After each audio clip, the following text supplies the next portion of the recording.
तो उम्मीद है कि सब कार्यकर्ता ही होंगे जो सदस्यता ले चुके होंगे और सबने अपनी अपनी योजनाएं बनाई होंगी सदस्यता लेते समय कि उसे समाजवादी पार्टी में कैसे काम करना है। मुझे याद है नवंबर 2019 में ग्वालियर में युवा साथियों ने आमंत्रित किया था, मैं यहां आया था और उस समय जो युवा साथी थे वो आज भी कई उस साथियों में मौजूद हैं जो नवंबर 2019 की बैठक में मौजूद थे।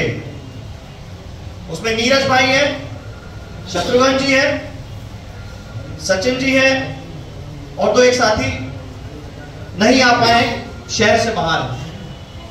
तो आज बड़ा अच्छा लगा जब नीरज जी ने अपना भाषण दिया, शत्रुघ्न जी ने अपना भाषण दिया कि जब पहली बार बोल रहे थे,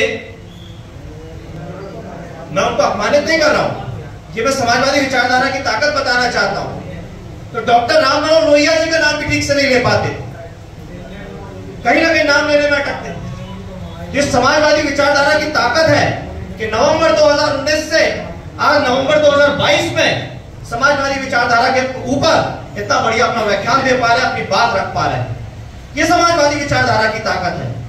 ये किसी व्यक्ति विशेष की ताकत नहीं है।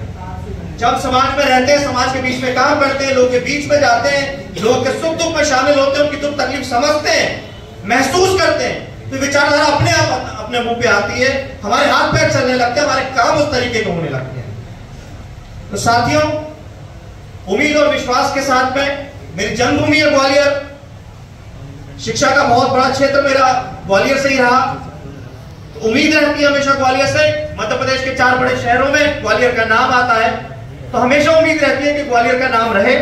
और समाजवादी विचारधारा में भी बड़ा नाम था, जहां डॉक्टर राम मनोहर लोहिया जी ने, आज के समय में असंसदीय शब्द है लेकिन उस समय की बात थी, राजमाता बनाम मेहतरानी का चुनाव किया था। सुखरानी जी थी उस समय, तमाम उन्होंने भाषण दिए थे, उन्होंने बताने की कोशिश कर दी कि जहां राजघराना है वहां नीचे तबके का भी व्यक्ति चुनाव लड़ सकता है, लोकतंत्र की ये ताकत है, समाजवाद की ये ताकत है।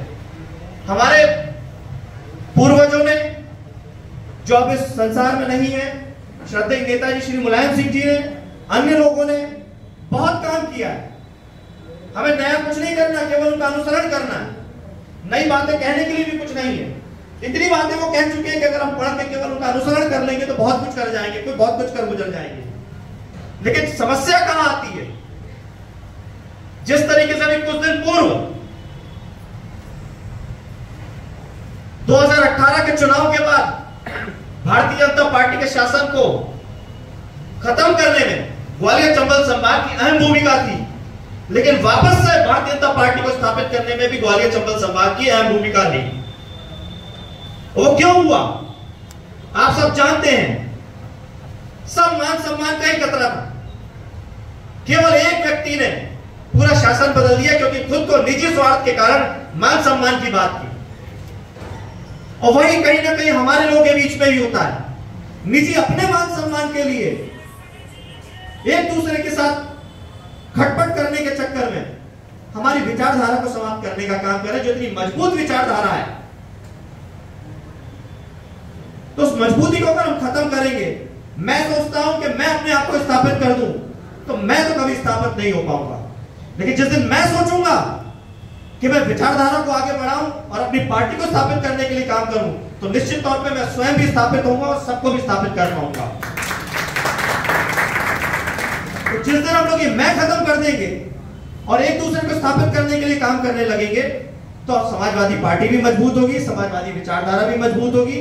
समाजवादी विचारधारा तो मजबूत है, हम सब लोग मजबूत होंगे और समाजवादी पार्टी को जिस तरीके से कांग्रेस और भाजपा को हटाने में आपने ग्वालियर चंबल संभाग में अहम भूमिका निभाई थी, समाजवादी पार्टी को स्थापित करने में भी आपकी अहम भूमिका होगी। इस भूमिका को आपको समझना होगा, इस भूमिका में आपको आना होगा और शुरुआत घर से ही करनी पड़ेगी। आप स्वयं तो सदस्य बन गए, लेकिन परिवार के लोगों को आपने सदस्य नहीं बनाया होगा, मुझे निश्चित पता है। तो सबसे पहले घर से शुरुआत कीजिए। अपने घर के 4 लोग, 5 लोग, 6 लोग जो हैं उनको समाजवादी पार्टी का प्रारंभिक सदस्य बनाइए। अपने मोहल्ले में शुरुआत कीजिए, क्योंकि ग्वालियर चंबल संभाग वो भूमि है जहां समाजवादी विचारधारा फलती फूलती है। और उसको हमें वापस से वही गुलिस्तान बनाना है। उस समय हम सब लोगों को एक दूसरे का साथ देना पड़ेगा। पदों के पीछे मत भागिए, पद आते हैं जाते हैं। नया आदमी आएगा, उसको जिम्मेदारी मिलेगी, विश्वास किया जाएगा, वो पार्टी को आगे ले जाएगा और नए लोगों को जोड़ेगा।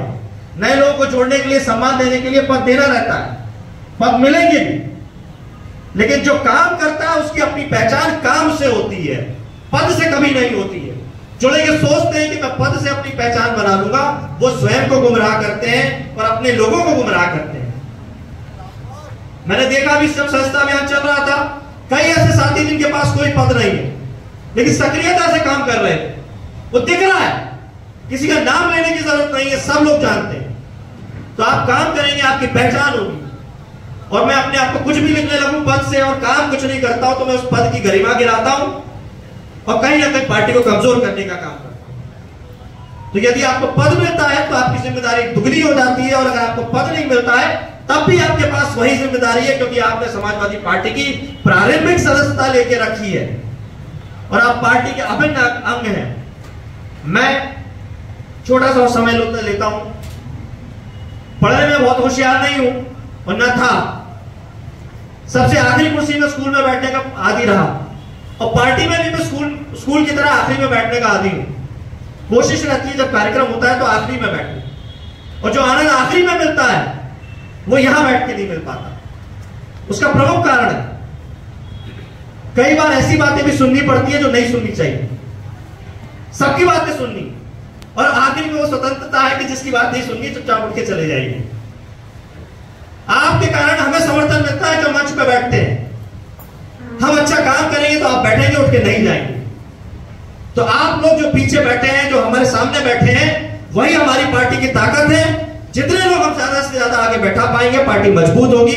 आप सब लोगों से आग्रह और निवेदन है कि जब भी अगला कार्यक्रम हो तो इस जैसे हॉल को कम से कम पूरा भरें, और ये कुर्सियां कम पड़ जाए इतनी तादाद तो जरूर लेकर के आए। बहुत बहुत धन्यवाद जो आपने मुझे समय दिया और सुनने का काम किया। बहुत बहुत धन्यवाद।